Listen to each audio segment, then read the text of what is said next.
bato bapesana na makambo na bango ya usu.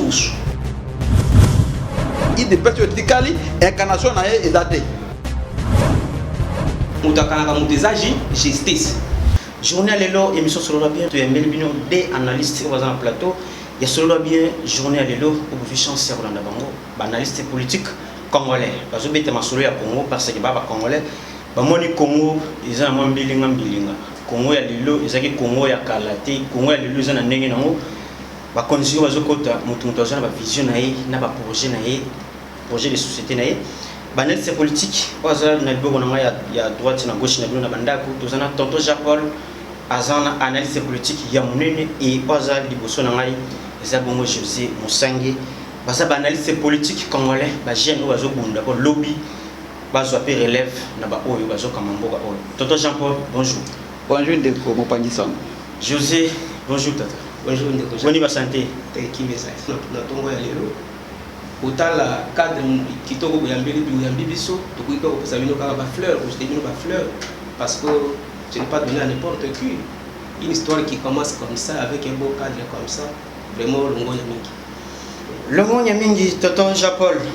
Yosa attaque des points au bobengo mikolo yom toujours pointé parce que ville province Kinshasa ezana mama lili mo yom tout ça là qui ville province Kinshasa ezana chaleur ou ezana mo. Merci beaucoup. Na ko présenter ba civilité na équipe Nyonso Mobimba et mes vœux de félicitations quand ndenge to salaka passage na na chaîne kuna itika badega ya ngope oya awa ekutika ba uraga donc coup de chapeau. Tonton nangai plus Vandi Jean-Paul prestation ya serment ya président ya cour constitutionnelle otaki analyse politique au mona ki ngondeni. Voilà, prestation il y a serment, il y a procureur près la cour constitutionnelle. Voilà. Au moins, il faut tout ça, tout que na analyse moko et un peu cadrer la réalité en boka. Le président de la République, Félix Tshisekedi, a un slogan moko peuple d'abord suivi na état de droit. Donc même les professeurs vont faire des thèses. C'est quoi? Le chef de l'État est venu imposer l'état de droit dans un État qui n'existait pas pendant 18 ans. Donc, il faut retenir Elokwana. Le président de la République, aussitôt élu, à se lancer la conquête, il y a mers, il y a mboka, la conquête, il y a valeur républicaine, la conquête, il y a valeur, il y a peuple congolais. Donc, il impose l'état de droit dans un état qui n'a jamais existé pendant 18 ans. Là-dessus, je vais dire qu'il fallait une requalification de cette thèse. Il faut d'abord commencer à faire exister l'État. Après, vous imposez l'état de droit. Je sais que la population qui me suit maintenant, donc il faut comme un niveau de réflexion. Quand je dis, il impose l'état de droit dans un état qui n'existe pas et qui n'a jamais existé pendant 18 ans, c'est quoi? Donc, il faut imposer l'autorité de l'État dans tous les niveaux. On commence d'abord par les territoriales.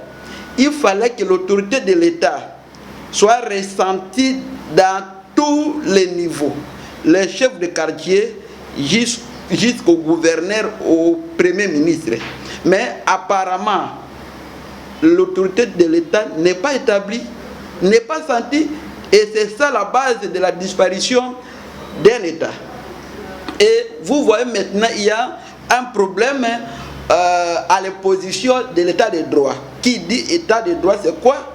État de droit, c'est-à-dire nous avons besoin d'une justice distributive, équitable, où l'enfant d'un chômeur peut accuser un ministre et il gagne le procès. L'état de droit, c'est-à-dire quoi? Où tous les fonds destinés aux prestataires des services publics est servi aux fins données. L'état de droit, c'est quoi? Lorsque aussi, biso ba Congolais, tous ont bénéficié na ba revenu richesse potentielle ya mboka na biso. Donc, je salue l'effort du chef de l'État, Félix, mais aussi, il doit requalifier la synthèse de son épineux slogan, l'état de droit, parce qu'il est en train de l'imposer, je voulais dire, dans un état qui n'a jamais existé, confère Pasteur Ekofo. Pasteur Ekofo. José Moussangé, qu'on a eu analyse. Merci Mikinde Jacques Paul Malobo. Pesingai, Yaliboso, Topesi Mokondiamboka, Longonia. Parce que, Aza Mokondiamboka, Oaye, Asika, Akuti Mboka na dengi Akuteliam. Le col en découti Koloba, Mboka na biso, ezalaki na makambo mingi. To ezalaki jusque là na makambo mingi. Ya bien ou bien Yamabe. Yamabe. To koyi kopesa charge yango na ndeko Kabila, oui bien sûr, parce que lui aussi a contribué na mabe yango. Mais sinon, le problème ya Congo, et bandika na 18 ans. Le problème ya Congo depuis son accession à l'indépendance, le problème c'est succéda. Alors tant que ndeko Kabila aye na oya ndenge aye suko kunda mboka. Alors tant que tozimo konza mboka ya sika, yaye na makanisi ya sika. Vraiment pour ça, nous avons salué moi mingi. Makanisi ya sika ya okangisa ka bato. Ouais, mais oui. Mokonza mboka kangisa ka bato te. Wana peut-être moi, hein, ndenge tout le monde lango na ndenge ya mabe. Mokonza mboka kangisaka bato te. Mutu akanaka mutu ezaji justice. Et puis bakanga nani? Bakaka mutu asali mabe. Vraiment nous sommes très étonnés comment que mokambi monnaie des institutions du parlement aleki na média koloba ete kokama ete mboka na biso komi lelo mboka ya badudi. Mais mboka bazo eza mboka ya malamu te. Mboka bazo eza mboka oyo tokoyeba mutu aboma chebeya. Mboka bazo eza tokoyeba mboto ya boma rosi mukendi. Mboka bazo tokokanga mutu oyo ayibi mbongo ya l'État. Vraiment eza tango malamu. Et puis tozo senga mokonza mboka bo. Réforme oyo ayena ngo na pouvoir judiciaire et suka na pouvoir judiciaire te. Et les cas na betape nyonso ya vie nationale. Atia bakonzi ya sika. Et puis na niveau nyonso même ba DG ya entreprise publique. Atia bango, il est le chef de l'État et il a tout notre soutien. Personne et alors personne ako tia barrière na baction na ye. Et puis oh ya komeka tia barrière na makambo ya mokonzi ya mboka. Akuta na peuple congolais. Donc de l'autre côté, toza osenga pe na mutu oyo batie ya sika. Papa, justice ezalaka na couleur te. Batie wana parce que oza ko mériter confiance ya mokonzi ya mboka, non seulement mokonzi ya mboka ya ba congolais nyonso. Donc ndeko ye wana oyo asala mabe, oyo asimba un franc ya l'État.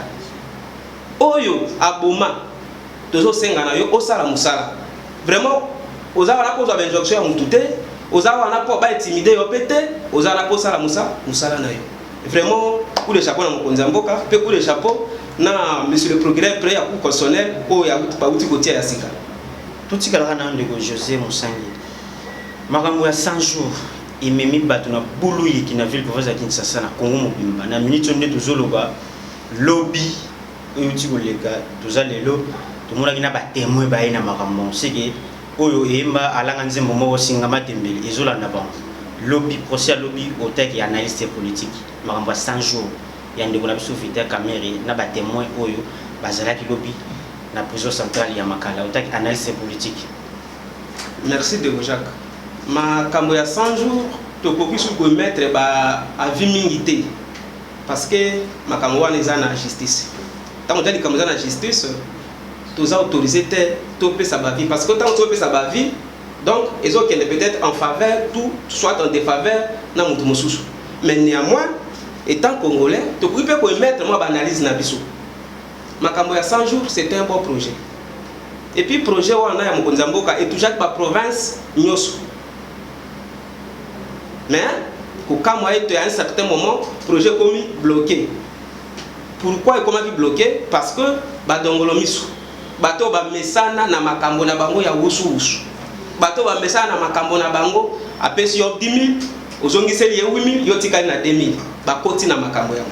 Alors toza ko souhaiter que justice Yambo Kanabiso, autres là pour placer beaucoup de confiance et ça la musala et culpabiliser mutu oyo azwaki misolo ya leta na ndenge ya mabe soit innocenté mutu oyo azana akoti na makambo oyo te mais programme ya 100 jours ya mokonzi mboka ezali ka pona Kinshasa te ezali pe pona ba province nyonso mais dans certaines provinces ya République démocratique du Congo tomoni ata eloko moko te tokia na province na biso ya Équateur tokia na province na biso ya Mongala ata eloko moko te. Or que ce programme et touche à la couche nyos ya vie nationale et touche à la province nyos. Alors biso état bato bato tela makambo ya mboka oyo to sengi na justice asala musala et puis toza ko déplorer pe mingi liwa ya papa na biso autaki ko zongisa molimo pa ya kolo to présenter ba condoléances na libota na mobimba pe na mboka mobimba parce que mutu wana alongwaki na niveau ya mboka akomaki mutu ya Kongo mobimba bato trois bandé côté là mais le lenge atiki biso et salaki malamu te de ce côté ça aussi là aussi tozo senga pe que bato o baza na charge ya kosala ba enquête pour na ko dénicher liwa ya papa na biso wana basunga biso bakisa biso résultat ya malamu ezala ba enquête ya ndeko Kabila te ba enquête oyo banda ka toyeba mokole banda mokole sukaka etikala ko yebana te. Ndeko José que je respecte beaucoup après c'est déjà un avis un peu important. Donc s'interférer dans la justice, mais néanmoins je dirais ceci: la justice n'a pas une couleur. La justice c'est une pièce maîtresse pour élever une nation. Mais avant l'entrée à makambo nyonso, je vais dire une chose. Dans le niveau Kabila a dit qui justice ya Congo, maison pénitentiaire locale à CPRK ya Makala ezali na ba dispositif ya intelligence était dans le résultat na yango le juge est tombé sur les chats ozomona. Or partout na Europe milliers locaux à CPRK ya Makala ndenge zawana ezali milliers moko où tous les services ya intelligence ya sécurité ya suivi ya protection ezalaka balingaki ba banda komona banda entrer à juge pe ba visualiser faire toute la journée dans lelo il faut appeler un médecin légiste na niveau international pour aya koyeba degré à toxicité et à poison oyo baza ko supposer que juge akufi na yango. Donc le pays est par terre dans tous les niveaux. Néanmoins je vais dire ceci: programme il y a 100 jours, il y a chef de l'État et qui piège moko tendu à niveau 0. Les gens qui n'en savaient pas, c'était un piège au chef de l'État.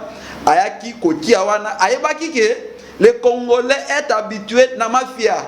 Alors, une façon, il y a que caractère moto nangai moi nangai mon frère et il y a que pesa gestion à gérer. Au Congo, une fois tu as promis na espace moko songolo, première des choses que non, on peut récupérer mbongo, on peut gérer. Et qui sait que dit connaissant que son piège est là, et dans la approche nae, bako échapper à ngote.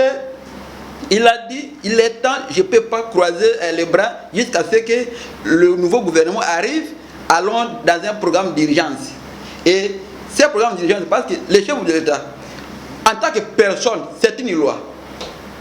Si la population congolaise ne savent, donc ne connaît pas ça, je voulais dire, les chefs de l'État, une fois élus, prêter serment, sa personne physique constitue une loi. Et ces actes prononcés, même posés, font état de l'exécution sans distinction et sans débat.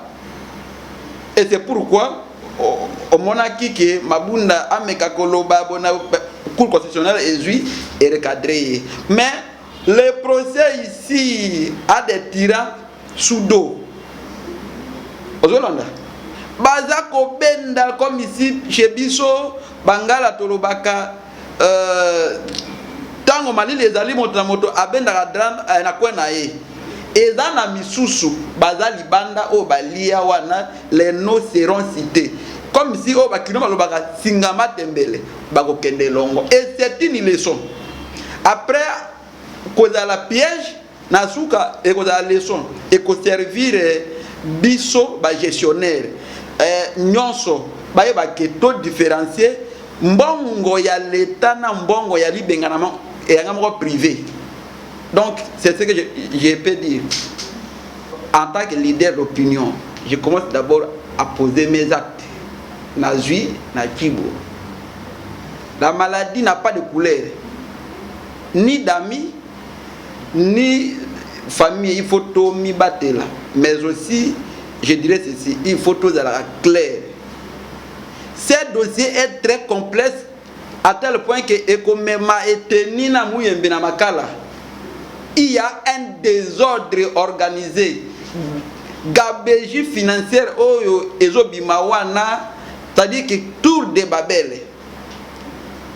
Mouyembe ne sait pas respecter Eteni parce que Mouyembe Mazali nommé directement la chef de l'État, il répond directement et pas naïe. Eteni ne sait pas, elle est contrôlée, il dit que non, je suis ministre. De l'autre côté, coordonnateur, il y a force d'État, il y a santé, il y a chef de l'État, tire aussi de son coin les rideaux, d'où tour de Babel. Mon frère, la pandémie est là, la pandémie fait rage et il y a des victimes, mais cette gestion, il y a pandémie en Congo, est très complexe. Et d'aider le professeur Mouyembe, comportement na yo face na Jérôme, ça pue beaucoup. Il faut accepter que non soit qui élève na yo, soit qui étudie na yo a évolué, accéder niveau moko, il y a recherche. Nous les scientifiques, on accepte, c'est aussi un caractère des bons scientifiques.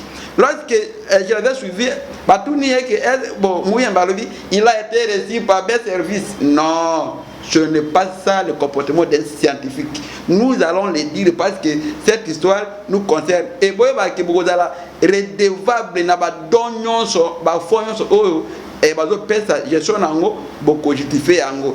Les Congolais to imbatela toto ça ba mesure barrière. Dès que José Moussangé, nous avons la sécurité en Mboka. Ils ont évolué dans le domaine kaka, au Salimabe, Bakangi, ou bien courir dans le passé, Bakangi, ou bien sécurité en Mboka, pour nous qui analyse politique. Ils ont dans 26 provinces de la République. Sécurité en Mboka, jusque-là, ils ont un problème. Parce que la sécurité, ça va dans les présentés. Sécurité bandaka passé, présent et puis futur. Ceux qui passaient les biaiseux, il y a un peu impact le présent. Et puis présent, il y a un futur. Alors, le lot aux alaba, ceux qui ont sécurité parce qu'au moment où nous parlons aujourd'hui, il y a des gens qui pleurent à travers le Congo. Ceux qui ont béni. Je suis toqué na ben mon frère. Nous sommes tous en train de beaucoup de choses de temps à autre. Jamais donc ceux qui n'ont lobé à que non c'est que tant que ça malamu na saili soum et pas bande konanga na ben. Donc c'est que tant na biso et ça a nos problèmes. Néanmoins, moi lueur d'espoir les alliés avec le nouveau chef de l'État. Et moi tout ça au sein na mukonzi ya mboka.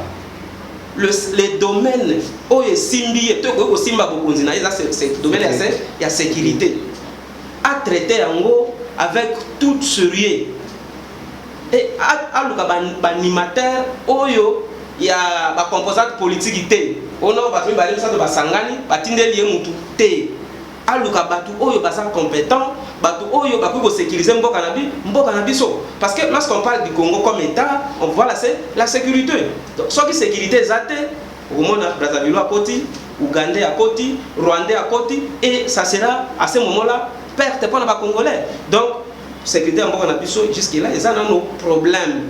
Je sais pardon à Katio au monité que chef de l'état ils ont bien ba Congolais mususu ba ko banga ko approcher pour il y a comme gars mugo muki ataliga de justice ayi ataliga de justice do batu ba ko ko somo pour ba travailler na ba rigueur wana Congolais a mesana na mona noté ayi na ba innovation est-ce qu'il a réussir?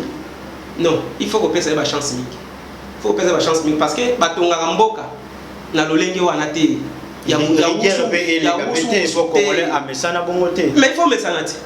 Il faut mesana. Il faut congolais à comme à niveau ya kobanga ko simba mbongo ya mboka. Et là on va bien bien commun, bien public de l'État. Tu n'as pas le droit de toucher à ça dans certains pays du monde. Papa son bakangi yoko yibi. Qu'est-ce qu'on fait? On te tue. Si on y a des Jean-Marc Kabound. Et je bardé peu ma bien à ville pour ça Kinshasa. Donc batunae bazo sepelate. Kutunde naza a on a eu qui non poste wana ils a cash. Ce qui est pe azo bazo boya ko tia mutu mususu cash ba ko lo pe mutu na côté INC bâti pour baza ensemble. Bon yo mutu ya Jean-Marc Kabound gasi. Ba pesi yo ye mutu Jean-Marc. Analyse. Oui, de Jacques, merci ming pour la maloba. Tika loba ta moi moké. Oui, des fois, il y a des composantes politiques et comment traiter les dossiers Yamboka, les Kamibe pour Yamboka. Jean-Marc Kabound, Congolais, nous sommes parce que Asimaki poste de l'État. Premier vice-président de l'Assemblée nationale, et ça poste de l'IDPCT. Et ça poste de Yamboka Nabiso. Alors, tant que Congolais Salemi na poste wana, Congolais, nous sommes mais au départ, je voudrais dire que nous avons IDPS T. Nous avons la carte IDPS T. Mais une chose est vraie que Jean-Marc Kabound a été victime d'un coup politique. Oyoki Olandi Jean-Marc Kabound, j'insiste, a été victime d'un coup politique. Conflit et bandit wap. Tunaye. Makambo. FCC m'a poussé. Batindaki na top Congo po na koloba bango so wana FCC na lamuka basangani pour na monter coup mais nous pouvons dire la vérité, lamuka n'a pas joué un grand rôle. Ba utiliser kaka Jacques Mamba ba utiliser seulement pour beta et le wana. Mais Jean-Marc Kabound, son vrai problème c'est que azalaki témoin jeune na bureau Assemblée nationale. Vous comprenez? Azalabi wana qu'on a gêné ba complot parce que tu as un domaine wana nous avons été à côté des députés, nous avons des amis députés, nous parlons de tout et de rien. Tu as bien une copie les kakuna. Vous comprenez? Jean-Marc Kabound bosolo na ye ndé sali que Asibil Asibil ce n'est pas les 7 millions dont on parle. On ne gère pas les institutions na ba intention na ba préjugés. Ah ouais, non, écoutez, Kabundi est il est là pour défendre Moutunaye. Kabundi avait tous les moyens, il y a quoi tout faire, Mabunda, mais tout en état un homme d'État et aussi en état démocratique. Il n'a pas choisi. Jean-Marc Kabundi a occupé comporter l'Assemblée nationale plainte. Oui, bien sûr, il peut le faire. C'est dans son droit légitime. Mais la première est souveraine. Désolé. Plainte na ye peut consoler bisika ofunda ngo eko kata makambo. Okapande. Ngana ye biso ye bibato wana très bien. Tino mwana ka mabunda wana azapa na ko défendre l'intérêt, c'est une ambassadrice. Ambassadrice, il y a FCC na carte, il y a institution, il y a l'État. Alors Kabound, et je vous assure aujourd'hui, même si aujourd'hui il dépêche atindi mutu moko wana. Et ça na mutu moko te il dépêche à travailler na mabunda na ndenge ya mala. Les grands visionnaires que je respecte beaucoup. Kondo Etienne Tilelo na kati ya IDPS Tikali incarnation na ezate. Émission Sola bien journal le comme na suka to yambela kibino les deux jeunes analystes politiques bazaki na plateau ya Sola bien journal lelo grâce ya Ngalo TV grâce ya Ngalo TV bozo intégralité ya émission ya journal lelo Bambote Kimia na mabote na bino. Merci beaucoup. Merci.